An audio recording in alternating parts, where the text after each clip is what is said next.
Hello and welcome to this episode of Ways to Change Your Workplace with myself, Prina Shah, where we uncover today how you can find ways to optimize your organizational cultures. Hello and welcome to this solo episode of the Ways to Change Your Workplace podcast with me, your host, Prina Shah. And this is going to be a short and sweet episode. I am announcing that I am writing a book.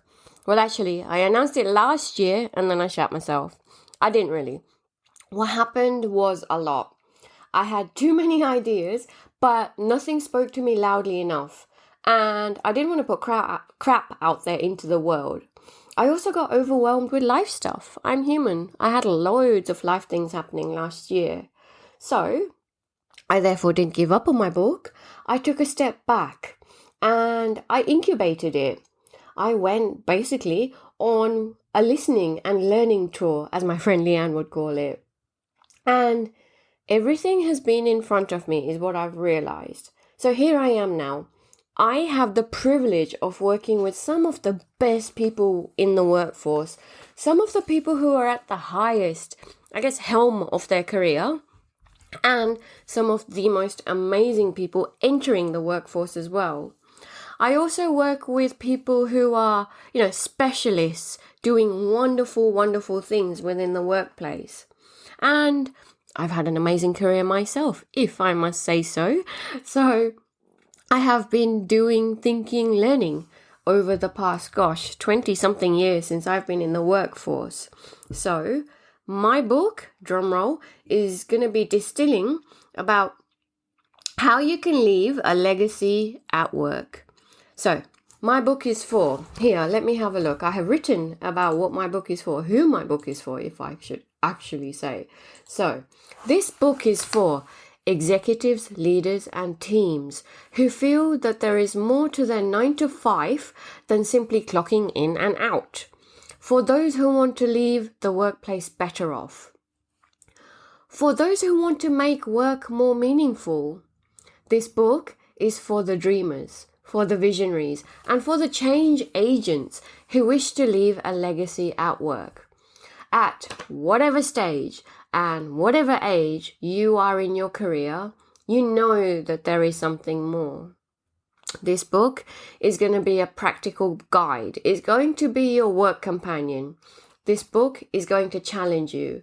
This book is going to develop you beyond your expectations if you apply all of the learnings. This book is more than you. This book will help you to leave a ripple effect of positive change for the better that will impact those around you and those in years to come as well. So, yeah, there's a lot there. Let me tell you a bit about myself if you're listening to this for the first time. I got disillusioned with work early on in my career. So I decided to learn the ropes and break or rejig the system. And in this book are going to be my learnings. I specialized in organizational culture change and individual behavior change in my corporate days. I have a Bachelor of Science in Sociology and Social Psychology and a Diploma of Professional Coaching. And I'm going to bring all of that into the book. As you know, I now have my own consultancy business and this podcast called Ways to Change Your Workplace. So I want to do this properly.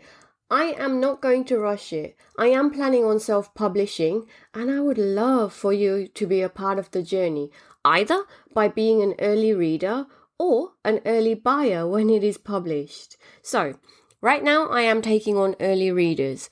If you are keen to be an early reader for my book, check out my details in the show notes and reach out to me, contact me, because I really want the right kind of people to read the book to see whether it is practical and whether it does land. So, in terms of you, if you are interested in being an early reader, what's required of you?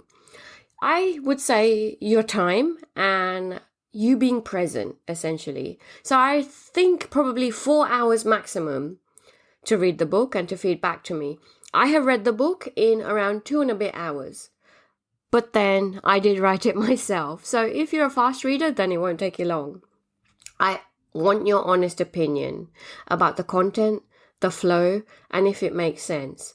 And everything practical that I am sharing in the book has been tried and tested by me or my clients and has proven in positive results.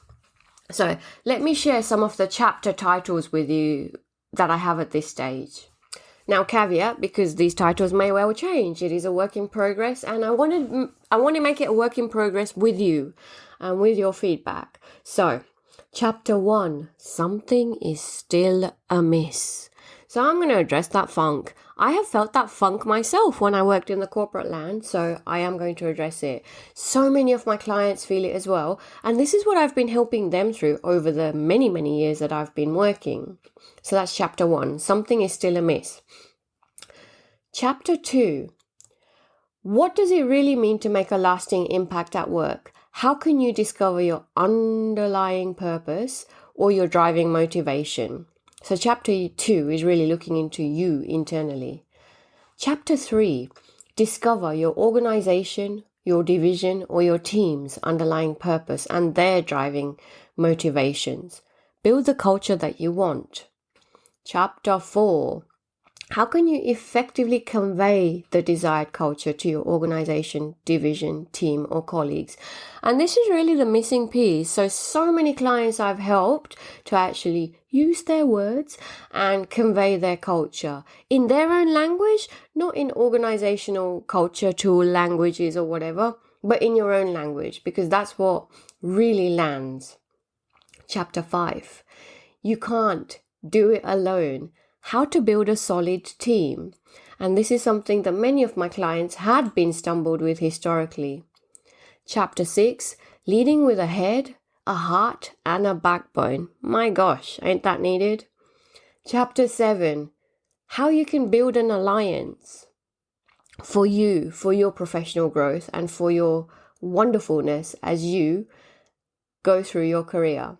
Chapter 8, how can you nurture your culture that transcends the limitations of culture survey tools, fostering a lasting and heartfelt organizational team spirit? It's a long one, I know. It's a work in progress. Chapter 9, how can you ensure that your career goes beyond just ticking off achievements and becomes a meaningful, purpose-driven journey? Now, we know that things happen and not everything goes to plan. So Chapter 11, I'm calling Managing Plot Twists. It won't be smooth sailing all the way, because things do hit the fan, as it did for me last year when I just pressed pause on the whole book writing journey altogether. Chapter 11, Knowing when to leave and pass the baton. If you know of those people who are still hanging on to their jobs and they should have left years ago, then that's what I'm really talking to. And for yourself, do you know when to leave? Do you know when to pass the baton? And how to pass the baton is going to be really practical, or it is really practical.